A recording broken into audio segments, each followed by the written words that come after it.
તમારા શરીરને સ્વસ્થ અને ફિટ રાખવા માટે માત્ર જીમ જવું જરૂરી નથી, પણ જીવનશૈલીમાં નાના નાના ફેરફારો કરવા ખૂબ મહત્ત્વના છે. અહીં ફિટ રહેવા માટેના કેટલાક અસરકારક ઉપાયો છે. આહાર પર નિયંત્રણ. સંતુલિત આહાર. તમારા ખોરાકમાં લીલા શાકભાજી, ફળો, કઠોળ અને પ્રોટીનનો સમાવેશ કરો. પાણીનું પ્રમાણ. દિવસ દરમિયાન ઓછામાં ઓછું 8 થી 10 ગ્લાસ પાણી પીવો તે શરીરના ઝેરી તત્વો બહાર કાઢવામાં મદદ કરે છે. ખાંડ અને મીઠું ઘટાડો. વધુ પડતી ખાંડ અને મીઠું વજન વધારે છે અને બ્લડ પ્રેશર જેવી સમસ્યાઓને નોતરે છે. રાત્રે હળવું ભોજન. રાત્રે સૂવાના 3 કલાક પહેલાં જમી લેવું જોઈએ અને ભોજન હળવું રાખવું જોઈએ. શારીરિક પ્રવૃત્તિ. ચાલવાની આદત. રોજ સવારે અથવા સાંજે ઓછામાં ઓછી 20-30 મિનિટ ઝડપથી ચાલવું. યોગ અને પ્રાણાયામ. માનસિક શાંતિ અને શારીરિક લવચિકતા માટે સૂર્યનમસ્કાર અને પ્રાણાયામ ઉત્તમ છે. લિફ્ટને બદલે સીડી. શક્ય હોય ત્યારે લિફ્ટનો ઉપયોગ ટાળીને સીડી ચડવાની આદત પાડો. જીવનશૈલીમાં ફેરફાર. પૂરતી ઊંઘ. શરીરને રિકવર થવા માટે 7-8 કલાકની ઊંઘ ખૂબ જરૂરી છે. તણાવમુક્ત રહો. વધુ પડતો સ્ટ્રેસ લેવાથી હોર્મોન્સ અસંતુલિત થાય છે જે વજન વધારે છે. મેડિટેશન અથવા મનપસંદ શોખ પૂરા કરીને તણાવ દૂર કરો. બેઠાણું જીવન ટાળો. જો તમારું કામ ઓફિસમાં બેસી રહેવાનું હોય તો દર કલાકે 5 મિનિટ ઊભા થઈને થોડું હલનચલન કરો. ધ્યાનમાં રાખવા જેવી બાબતો. શું કરવું, શું ન કરવું. ફાઇબરયુક્ત ખોરાક ખાઓ. જંક ફૂડ અને પેકેટ્સ ફૂડ ટાળવું. જમ્યા પછી થોડું ચાલવું. જમ્યા પછી તરત સૂઈ ન જવું. ઘરનો તાજો ખોરાક ખાવો. મોડી રાત સુધી જાગવું નહીં. ખાસ નોંધ. કોઈ પણ નવો કસરતનો પ્લાન કે ડાયટ શરૂ કરતા પહેલાં જો તમને કોઈ બીમારી હોય તો ડૉક્ટરની સલાહ જરૂર લેવી. ખાવાની રીતમાં સુધારો. ખોરાક ચાવીને ખાવો. આયુર્વેદ મુજબ ખોરાકને એટલો ચાવો કે તે મોઢામાં જ પ્રવાહી બની જાય. આનાથી પાચન સુધરે છે અને તમે જરૂર કરતાં વધારે ખાતા નથી. નાસ્તો ક્યારેય ન છોડો. સવારનો નાસ્તો રાજા જેવો પૌષ્ટિક હોવો જોઈએ. તે તમને આખા દિવસ એનર્જી આપે છે. ડિઝર્ટને બદલે ફળ. જમ્યા પછી ઘણી વસ્તુ ખાવાની ઈચ્છા થાય તો મીઠાઈને બદલે કોઈ ફળ અથવા થોડો ગોળ ખાવો.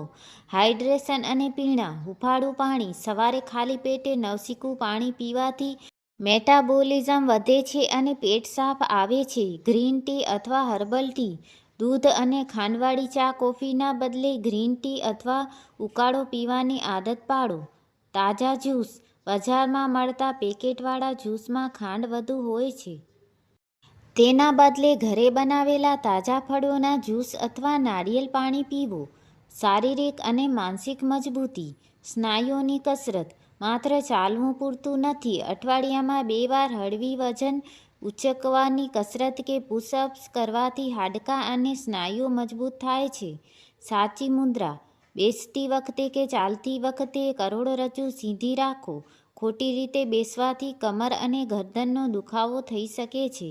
ઉપવાસ. અઠવાડિયામાં એકવાર શરીરને ડિટોક્સ કરવા માટે હળવો ઉપવાસ અથવા માત્ર ફળ આહાર કરવો હિતાવહ છે. નાની પણ મહત્ત્વની આદતો. આદત ફાયદો. સૂર્યપ્રકાશ. રોજ 10-15 મિનિટ સવારના તડકામાં બેસવાથી વિટામિન ડી મળે છે. રાત્રે વહેલા જમવું. સૂવાના ઓછામાં ઓછા 3 કલાક પહેલાં જમવાથી ઊંઘ સારી આવે છે અને પાચન બરાબર થાય છે. મોબાઈલનો ઓછો વપરાશ. રાત્રે સૂતા પહેલાં સ્ક્રીન ટાઈમ ઘટાડવાથી માનસિક થાક ઓછો લાગે છે.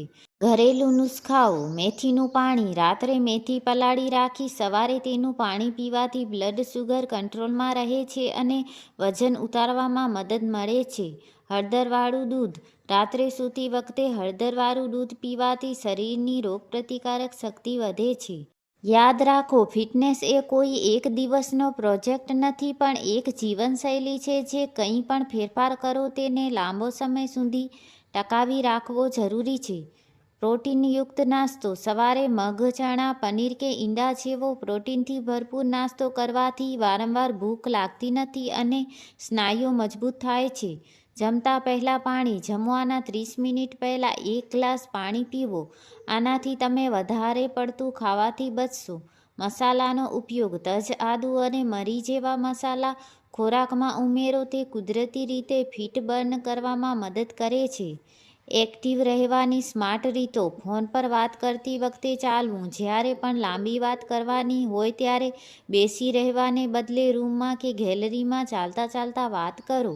7,000 થી 10,000 સ્ટેપ: દિવસ દરમિયાન તમે કેટલા ડગલા ચાલ્યા તે ગણવા માટે સ્માર્ટ વોચ કે મોબાઈલ એપનો ઉપયોગ કરો. એ ટાર્ગેટ સેટ કરો. ઘરકામમાં મદદ: કચરા પોતું કરવું કે બગીચામાં કામ કરવું એ પણ એક પ્રકારની ઉત્તમ કસરત જ છે. માનસિક સ્વાસ્થ્ય: ડીપ બ્રીથિંગ, ઊંડા શ્વાસ. દિવસમાં 2 વાર માત્ર 5 મિનિટ માટે ઊંડા શ્વાસ લેવાની પ્રેક્ટિસ કરો. તે લોહીમાં ઓક્સિજનનું પ્રમાણ વધારે છે. ડિજિટલ ડિટોક્સ: રવિવાર અથવા અઠવાડિયામાં 1 દિવસ સોશિયલ મીડિયાથી દૂર રહો. આનાથી મગજનો થાક ઉતરે છે. કૃતજ્ઞતા: રાત્રે સૂતા પહેલા દિવસની 3 સારી બાબતો યાદ કરો. સકારાત્મક વિચારસરણી શરીર પર સારી અસર કરે છે. રસોડામાં ફેરફાર: વસ્તુ વિકલ્પ કેમ? રિફાઇન્ડ તેલ, ફિલ્ટર તેલ, સિંગ તેલ, તલનું તેલ, શુદ્ધ તેલ હૃદય માટે સારું છે. મેંદો, ઘઉંનો જાડો લોટ અથવા જુવાર, બાજરી ફાઇબર વધુ હોવાથી પાચન સારું થાય છે. સફેદ ખાંડ, ગોળ અથવા મધ કેલરી ઓછી અને પોષક તત્વો વધુ. ખાસ ગોલ્ડન રૂલ્સ: 80-20 નો નિયમ: 80% સમય હેલ્ધી ખોરાક ખાઓ અને 20% સમય તમારી પસંદગીની વસ્તુ મર્યાદિત માત્રામાં ખાઈ શકો છો. આનાથી ડાયટિંગ કંટાળાજનક નહીં લાગે. જમ્યા પછી વજ્રાસન: બપોરે કે રાત્રે જમ્યા પછી 5-10 મિનિટ વજ્રાસનમાં બેસવાથી પાચનતંત્ર ખૂબ મજબૂત બને છે.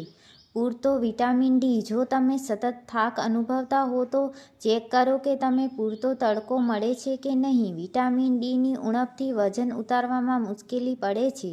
ભોજન લેવાની સાચી રીત: ભૂખથી થોડું ઓછું ખાવું. આયુર્વેદ મુજબ પેટનો એક ભાગ ખોરાક માટે, એક ભાગ પાણી માટે અને એક ભાગ હવા પાચનક્રિયા માટે ખાલી રાખવો જોઈએ.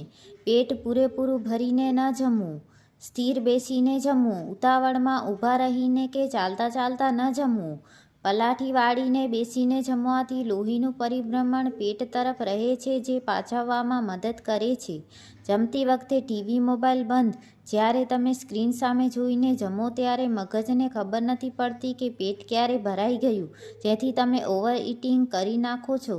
સ્નાયુઓ અને હાડકાંની મજબૂતી: તેલ માલિશ: અઠવાડિયામાં 1 વાર આખા શરીરે તલના કે કોપરેલ તેલથી માલિશ કરો. તે બ્લડ સર્ક્યુલેશન વધારે છે અને સાંધાના દુખાવા રોકે છે. પ્રોટીનનું સંતુલન: આપણા ગુજરાતી ખોરાકમાં કાર્બોહાઈડ્રેટ્સ વધુ હોય છે, તેથી ભોજનમાં દાળ, કઠોળ કે સોયાબીનનું પ્રમાણ વધારવું જેથી સ્નાયુઓ જળવાઈ રહે.